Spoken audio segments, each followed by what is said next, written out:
네, 지금 욥기 12장입니다. 욥기 12장. 나이를 헛먹었군이라는 제목으로 우리 욥기 12장을 살펴보도록 하겠습니다. 이제 11장에서 1장은 1차적 논쟁이 이제 일단락되어지고요. 이제 12장부터 새롭게 새로운 이제 국면에 들어가는 거죠.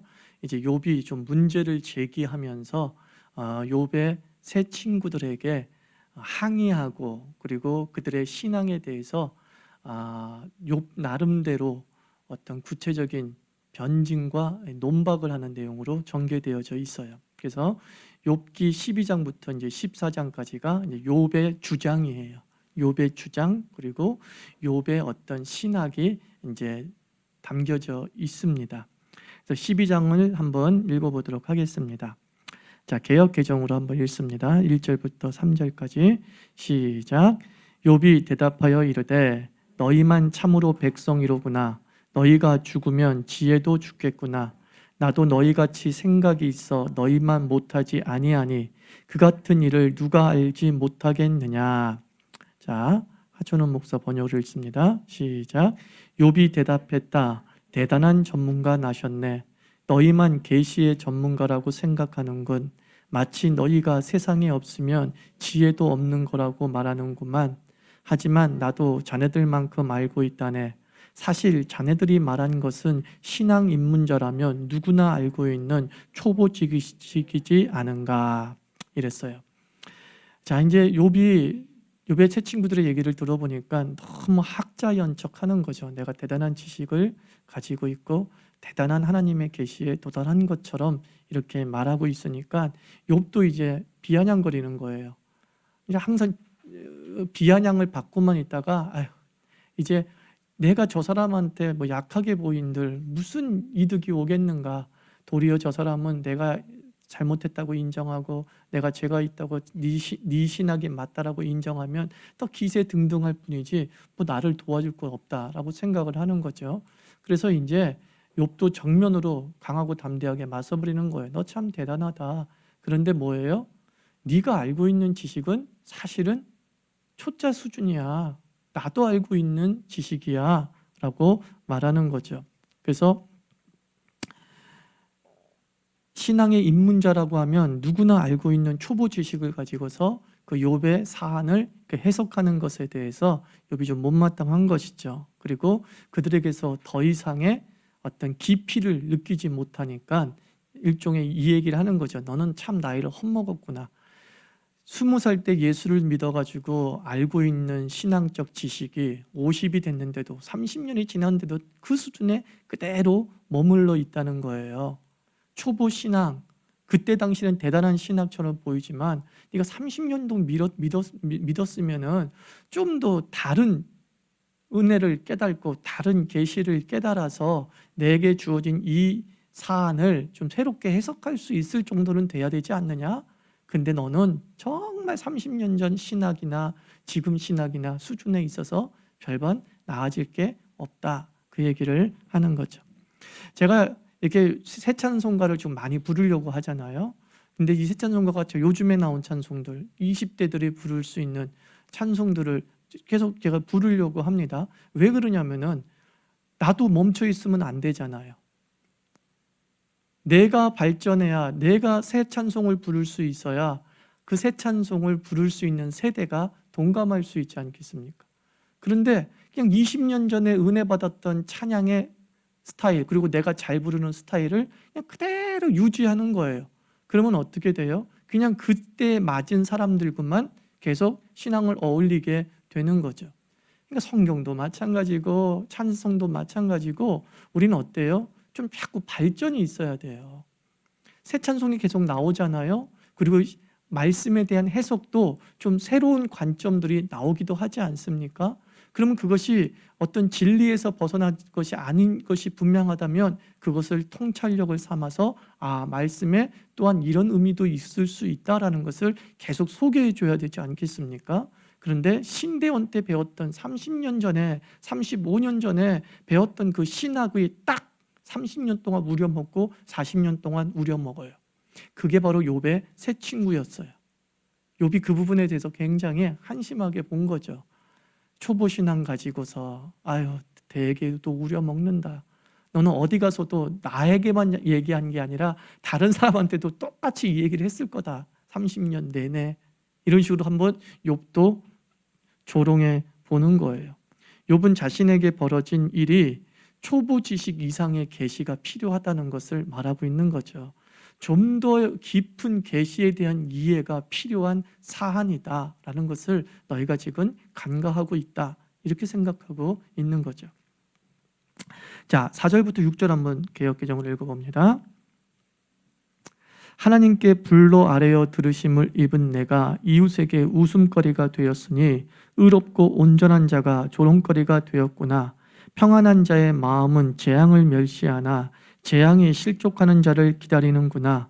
강도의 장막은 형통하고 하나님을 진노하게 하는 자는 평안하니 하나님이 그의 손에 후히 주심이니라. 자, 의역으로 읽어요. 친구들이 나를 조롱하네. 한때는 대단한 기도 능력자였는데 적골이 되었어. 그러고도 잘못한 게 없다며 억울해하는데 못 봐주겠어.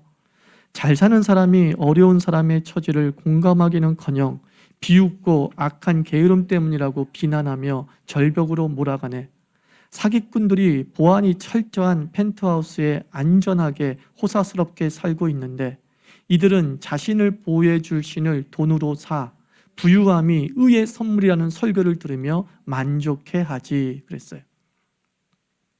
이 욥의 친구들에 대한 아주 풍자적 공격을 하고 있어요. 먼저 너희들이 날 지금 조롱하고 있어. 야, 참 너희들이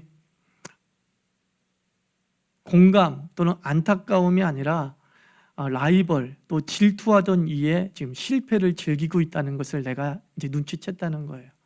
너희들은 나를 친구로 생각했다기보다는 일종의 라이벌? 저놈 왜 잘 되지?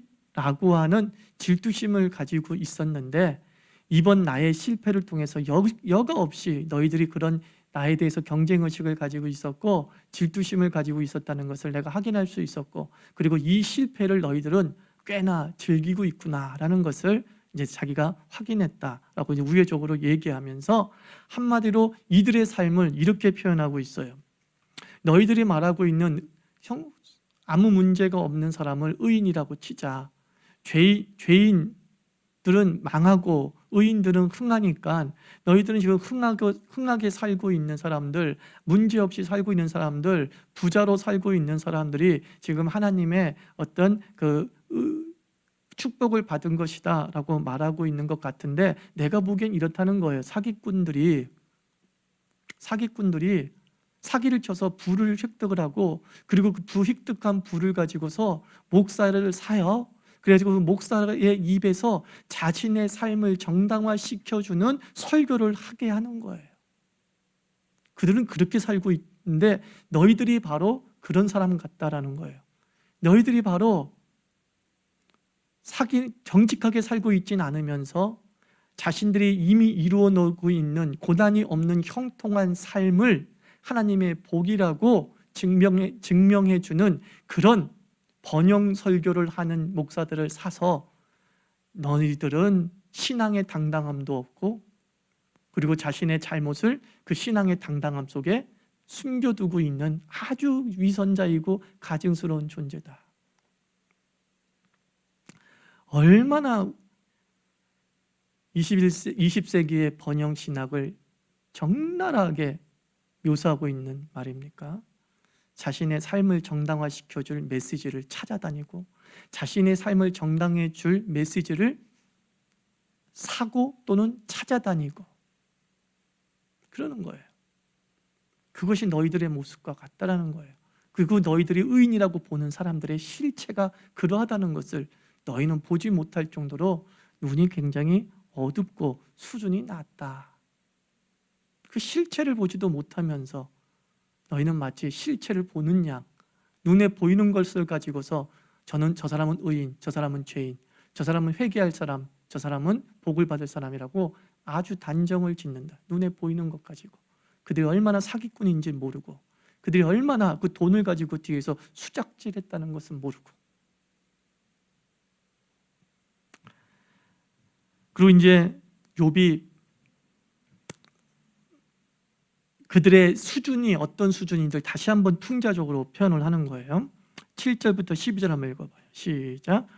이제 모든 짐승에게 물어보라. 그것들이 내게 가르치리라. 공중의 새에게 물어보라. 그것들이 또한 내게 말하리라. 땅에게 말하라. 내게 가르치리라. 바다의 고기도 내게 설명하리라. 이것들 중에 어느 것이 여호와의 손이 이를 행하신 줄을 알지 못하랴. 모든 생물의 생명과 모든 사람의 육신의 목숨이 다 그의 손에 있느니라. 입이 음식의 맛을 구별함 같이 귀가 말을 분간하지 아니하느냐. 늙은 자에게는 지혜가 있고 장수하는 자에게는 명철이 있느니라. 자, 의역을 읽어봐요. 짐승에게 물어봐라. 그것들이 가르쳐 줄 것이다. 새들에게 물어보라. 그것들이 알려줄 것이다. 땅에 귀를 기울여 보라. 가르쳐 줄 것일세. 바다의 고기도 가르쳐 줄 것일세. 창조된 삼라만상도 하나님이 주관하신다는 것을 다 알고 있네.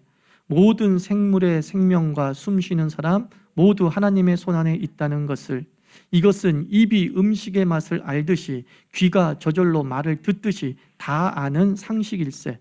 노인에게만 지혜가 있고 나이 많아 인생 경험 풍부한 사람만이 이해가 깊을 거라고 생각하는가? 자, 이게 뭔 얘기냐면은 하나님이 이 세상을 다스리고 하나님의 속해져 있으며 나중에 나오는 그 하나님의 주권이라고 하는 이 부분은 누구도 한다는 거예요? 고기도 알고 짐승도 알 수 있는 정도다. 다시 말해서 너희들이 말한, 친구들이 말한 그 신학은 수준이 어떻다는 거예요? 뻔하다라는 거죠. 이미 다 누구나 알고 있는, 애들도 알고 있는 이야기를 가지고 대단한 척 하지 마. 특별히 너희들은 늙은 자에게는 지혜가 있고 장수하는 자에게는 명철이 있다. 의역하면 노인에게만 지혜가 있고 나이 많아 인생 경험 풍부한 사람만이 이해가 깊을 거라고 생각하는가? 친구들에게 되묻는 거죠. 니네 지금 나이빨로 네 지혜가 굉장히 깊다라고 권위를 세우는 것 같다라는 거예요. 쥐뿔도 없으면서 그냥 초등학교 수준의 지식이면서 나이가 60, 70이란 이유 때문에, 내가 지금 40년, 50년 믿었다는 이유 때문에 너의 지식이, 너의 지혜가, 너의 신학 수준이 대단하다라고 주장하는 것 같다, 이렇게 얘기하는 거예요. 그러니까 나이빨로 밀지 말라. 경험빨로 밀지 말라. 너의 권위의 출처가 나이와 경험, 이런 걸로 얘기하는 모양인데 사실은 경험 없는 애들도 다 알고 있는 이야기야. 책만 조금 읽을 줄 알고 글을 좀 읽을 줄 아는 애들이 책 한 권만 읽으면 알 수 있는 신학이 너희들의 신학이야. 물고기도 아는 수준의 신학, 그것이 너희들의 수준이야. 아마도 욥의 세 친구들이, 그 중에 좀 나이가 있었던 사람이 있고 욥보다 나이가 많은 사람이 있었던 걸로 사료되어지죠. 그래서 하여튼 이런 부분으로 이렇게 이야기하는 거예요. 아, 참 통쾌하지 않습니까? 통쾌하지 않습니까? 민증까 이런 시대를 우리 대한민국은 살고 있잖아요. 우리는 항상 나이, 너 몇 학번이야? 너 몇 년생이야? 너 몇 살이야? 싸우면 항상 그걸 먼저 이야기하잖아요. 그런데 얘기합니다. 너희들의 그 나이는 헛먹은 나이자, 사실은. 너희들이 지금 그 정도의 지혜를 70에 말한다는 거는 너희들은 헛먹은 거야. 70 먹었으면 애들이 말하는 걸 갖고 말하면 안 되지. 초등학교 때 배웠던 그 권선징악의 동화책에 나오는 교훈 수준을 가지고서 이야기하면 안 되지. 최소한 파우스트 정도 읽으면서 그 논리를 가지고, 그 구조를 가지고서 한번 악을 설명해 볼 수는 있지 않겠니? 근데 너희는 권선징악의 동화책은 읽었는데 괴테의 파우스트는 안 읽었다는 거죠. 그게 너희들의 나이 먹은 현실이다. 굉장히 신랄해요. 저도 꾹꾹 찔리는 거죠. 여러분들 읽었던 모든 독서를 한번 생각해 보세요. 최근 10년 동안 읽은 책이 있습니까? 성경책 말하는 게 아니에요. 소설이라도. 옛날엔 여러분들 그렇게 소설 열심히 읽었잖아요. 근데 소설도 최근 10년 동안 안 읽은 사람이 되게 많아요. 되게 많아요. 완전히 멈춰져 있는 거, 성장이 멈춰져 있는 거죠. 나이가 지혜를 주는 게 아니다, 그런 뜻이에요. 그냥 나이 먹으면 저절로 지혜가 생기는 게 아닌 거예요. 지혜는 뭡니까? 의도적 습득을 통해서 커지는 거예요. 자기가 그 지혜를 찾으려고 하고 그의 지혜를 찾는 1년, 2년, 3년, 4년의 세월을 보낸 자에게 지혜가 생기는 거지, 가만히 그냥 나이 먹는다고 지혜가 생기는 게 아니라는 거예요. 그래서 나이로, 경험으로 그렇게 몰아붙이지 마라. 너희들이 말하는 것에 너희들의 수준이 지금 다 드러나고 있다라고 이제 욥도 굉장히 공격적으로, 또 그 풍자적으로 이제 욥의 새 친구에 대해서 이제 반박을 하는 거죠. 그러면서 이제 욥이 하나님을 설명하는 거죠. 하나님의 주권을 강조하는, 나도 이렇게 하나님을 설명할 수 있다.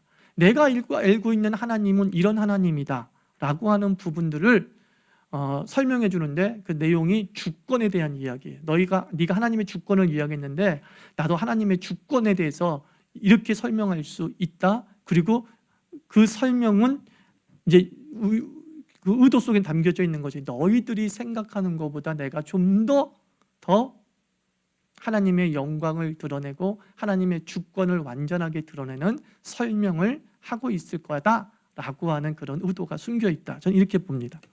자, 한번 그 욥이 설명하는 하나님의 주권을 한번 봅시다. 욥이 설명하는 하나님의 주권은 이제 13절부터 25절까지예요. 자, 개역 개정으로 읽어봅니다. 시작. 지혜와 권능이 하나님께 있고 계략과 명철도 그에게 속하였나니 그가 허르신즉 다시 세울 수 없고 사람을 가두신즉 놓아주지 못하느니라.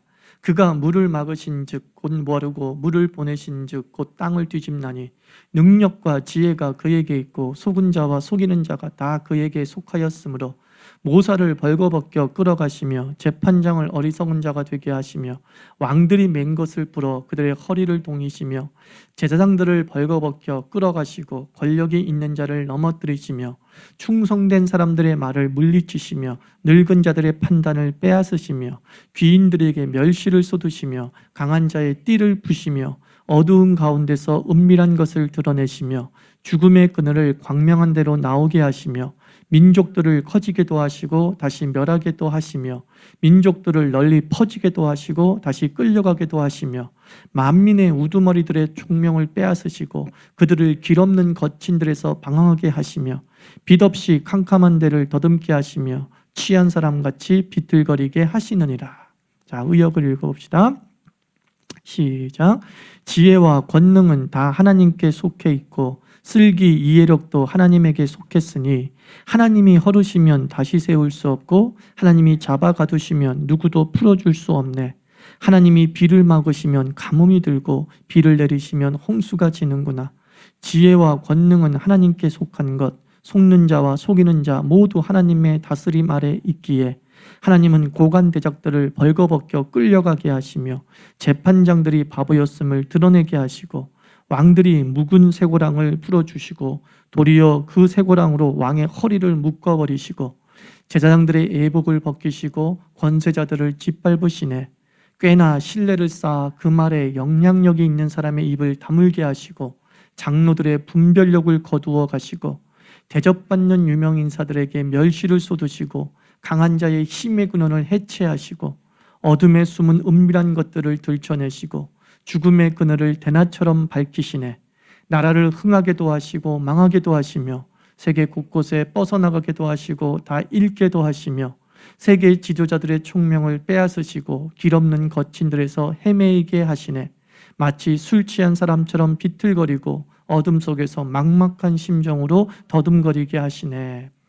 읽으면서 어떤 느낌을 받으셨어요? 욥이 하나님의 주권을 이렇게도 하시고 저렇게도 하신다라고 하는 하나님의 주권을 설명하면서 대체 욥은 무슨 말을 하고 싶었던 걸까요? 자, 보십시오. 굉장히 대조되는 부분이 있잖아요. 예를 좀 읽읍니다. 하나님이 비를 막으시면 가뭄이 돼요. 근데 또 비를 내리시면 홍수가 돼요. 가뭄과 홍수라는 것은 어떤 극적인 대척점에 있죠. 대반전이 일어나는 것 아닙니까? 또 뭐예요?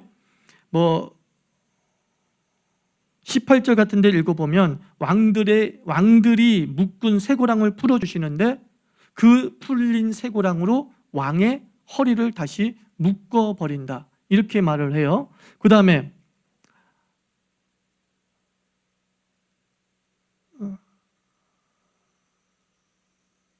23절 같은 데를 읽어보면 나라를 흥하게도 하시고 망하게도 하시고 세계 곳곳에 뻗어나게도 하시고 다 잃게도 하신다. 자, 이렇게 말씀을 하신단 말이에요. 하나님의 주권을 설명함에 있어서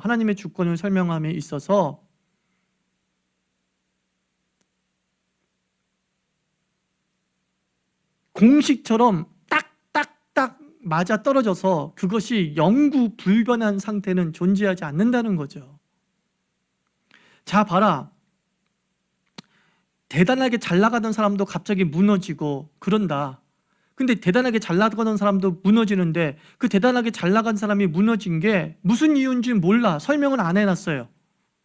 근데 그게 무너진 것을 누구 때문이라고 말하고 있어요? 하나님의 주권에 속해 있다. 하나님의 주권이란 그런 거다. 그냥 하나님이 그렇게 하시겠다면 하시는 거고 그렇게 안 하시겠다면 안 하시는 것이지, 하나님께서 누구에게 복을 주시는데 그 복 받을 만한 이유가 있어서 복을 주고 심판받을 이유가 있어서 심판을 준다라고 세상이 그렇게 단순하게 돌아가는 게 아니다. 나는 하나님의 주권을 믿는다. 그 하나님의 주권은 당신의 의지대로 행사되어진다. 비를 내리는데 홍수가 되기도 하고 비를 멈추면 가뭄이 된다. 이유는 모르겠어. 왜 하나님이 그렇게 비를 많이 내리시는지, 하나님이 갑자기 오랫동안 비를 안 주시는지 이유는 몰라. 그러나 일어난 모든 현상은 하나님의 주권은 분명하고 하나님의 손안에 있는 것은 분명하다. 자, 이거는 욥이 뭘 설명하는 거예요? 자기 입장을 얘기하는 거지. 너희들이 지금 하나님의 주권을 이야기하면서 하나님이 이 세상을 다 다스리면서 반드시 의인은 승리하고 악은 벌을 받을 것이다 라고 이야기하면서 이 나의 삶이 악은 필벌하시는 하나님의 섭리가 적용됐다라고, 하나님의 주권이 적용됐다라고 이야기를 하는데, 우리 주변을 보라. 이유 없이 흥하기도 하고 악한 것 없이 망하기도 하고 선한 것 없이 흥하기도 하는 존재들이 있더라. 근데 이것은 다 사실 누구 손에 있는 것이다? 하나님의 주권에 있는 것 아니냐? 너도 그렇게 생각하지 않느냐? 하나님의 주권을 좀 더 이렇게 넓게 한번 해석해 봐라. 의와 보상, 악과 필벌이라고 하는 그런 단순 도식만으로만 보지 말고 하나님의 주권 속에는 그 공식을 떠난 진정한 신비한 하나님의 진정한 주권은 하나님 마음대로 행하실 수 있다라는 뜻을 가지고 있는 거다. 우리 그거 인정하자는 거예요. 왜 그걸 인정해야 됩니까? 그 인정을 하지 않으면 하나님은 조종당하는 신이 되는 거예요. 고대 이방은 하나님은 신을 조종할 수 있다고 했단 말이에요. 제의의식 이런 게 다 뭐예요? 신을 조종하고 신을 달래는 거란 말이야. 그래가지고 제물을 바치면 그 제물을 통해서 기분이 좋아지시면 우리에게 좀 부드럽게 대하시는 거지. 그런 어떤 신을 조종하고 신을 달랠 수 있는 시스템을 가지고 있었던 이방 종교, 이방의 신학과 다름없는 새 친구의 신학인 거죠. 반면에 욥은 말합니다. 하나님의 주권이라는 건 뭔 줄 알아? 그것은 우리가 하나님을 어떻게 할 수 없는 거야. 우리가 어떤 시스템을 통해서 하나님의 복을 가져올 수도 없는 거고, 어떤 시스템을 적용해서 하나님이 벌이 반드시 임하게 할 수도 없는 거야. 그건 이걸 인정한 게 하나님의 주권을 진짜 인정하는 거예요. 하나님을 조종할 수 있습니까? 조종할 수 없어요. 그게 하나님 주권이에요. 하나님을 우리가 달랠 수 있습니까? 네, 그게 하나님의 주권이에요. 그래서 이 하나님의 주권이 온전히 성립되면 비로소 은혜가 얼마나 놀라운지 깨닫는 거예요. 이 은혜도 하나님의 주권에 속한 거예요. 하나님이 주시면 주는 거고 안 주면 안 줘. 그런데 하나님은 그 은혜를 우리에게 베푸세요. 당신의 의지를 가지고 베풀어 나가세요. 그러니까 은혜를 못 받아도 할 말 없는 거고. 그래서 이런 주권 신학이 이제 예레미야로 가가지고는 토기장이 신학 비유로 설명이 되는 거죠. 토기장이가 토기를 만들었어. 그래서 토기를 귀히 쓰기도 하고 깨뜨려 버리기도 하고 천히 쓰기도 해. 그건 다 누구의 뜻이다? 토기장의 뜻이다. 토기가 왜 이러세요? 항변한다고 해서 바뀔 건 하나도 없다. 그냥 토기는 토기장의 의도대로 쓰여지는 것을 받아들이는 것밖에 없다 라는 거죠. 그게 이제 예언자들의 신학에서 나타난 구체적인 하나님 주권 신학이죠. 신학이죠. 욥은 바로 이 몇천 년, 천년 뒤에 있을 완성될 신학, 주권 신학을 기가 막히게 좀 더 묘사하고 있죠. 그러니까 욥이 세 친구보다 좀 더 계시의 수준이 높은 사람이었다 하는 것을 이 풍자적 표현을 통해서 알 수 있습니다. 자, 오늘 12장 여기까지 마치도록 하겠습니다.